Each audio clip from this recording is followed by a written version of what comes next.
Welcome to Hardcore Garage. We're ready for... Oh no, we've already did part 2 of that. This is a whole new project, isn't it?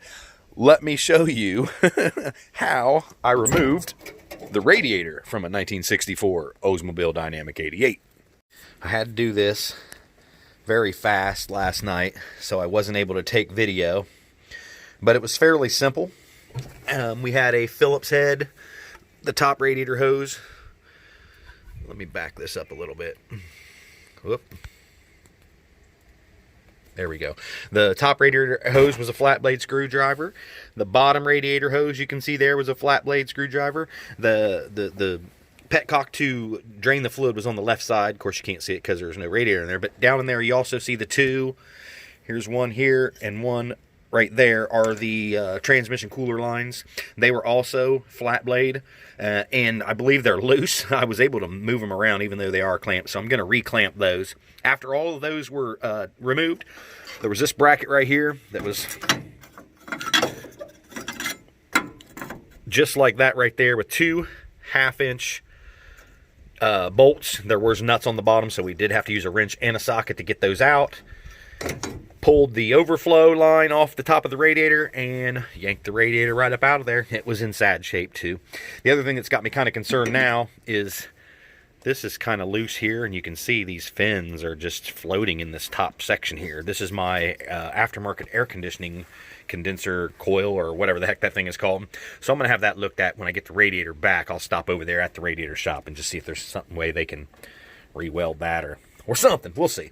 But I just wanted you guys to see this. I will show you again when we get the radiator back in. It's really not that hard of a process. I think most people can probably figure that out on their own. The radiator feels like it was bolted in the bottom, but it's not. You just got to keep wiggling it, and it does come out. Y'all take it easy. I did get the radiator back from my... It's actually a transmission shop here that rebuilds radiators. $40 is all he charged me, so we're going to get that thing back in here. Had to remove a couple fins right there, he said. And right there had some pretty nice leaks.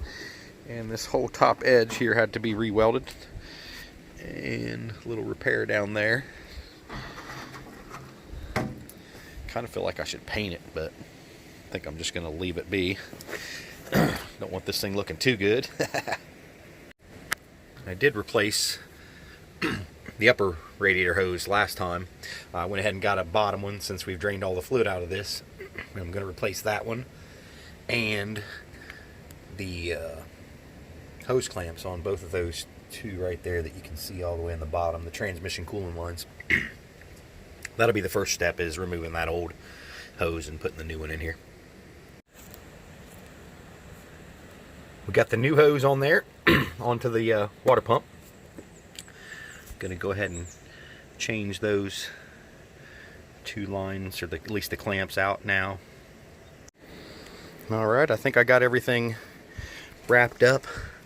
New hose clamp right there. Switched out both hose clamps on the bottom. Upper and lower radiator hoses are replaced. The only thing I forgot to do, I tightened one of those lines and didn't tighten the other one, so I'm gonna have to go back and do that. My overflow's on. I think that we are ready to put some fluid in it and see what happens, guys. Not sure if you'll be able to hear me with all these windows down, but we are cool.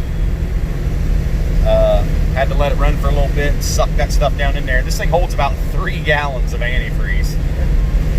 So I'm going for a little ride, victory ride. See how she goes. Probably not going to go very far right here at first.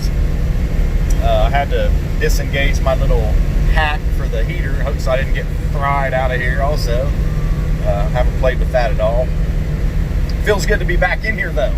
Real good. I'll let you guys know how it goes. Till then, keep on trucking.